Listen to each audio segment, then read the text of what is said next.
Kinagabihan, nagkunwari siyang natutulog. Nang marinig ang tok, tok, tok, hindi siya gumalaw. Hindi na nakatiis si Mara. Dahan-dahan niyang binuksan ang pinto matapos ang ilang minuto. Sinundan niya ang katok at nakita niya. Isang nilalang. Payat, mahaba ang braso, nakayuko, may dalang kaldero at ang muka, walang mata, walang ilong.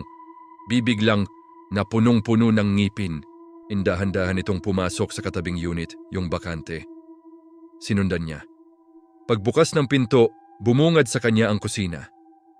May mga mangkok, kaldero, at mga bahagi ng katawan. May mga ulo sa sulok, nakapikit, parang natutulog. Biglang nagsalita ang nilalang, hindi lumilingon. Masarap ba ang ulam ko? Napatulala si Mara. Masarap po, nanginginig niyang sagot. Unti-unting lumingon ang nilalang. Magandang pakinggan yan. Lumapit ito sa kanya. Dahil ikaw na ang susunod na lulutuin. Kinabukasan, may bagong umupa sa apartment. At unang gabi pa lang, may kumatok, tok, tok, tok. Sa labas ng pinto may isang mangkok, mainit pa.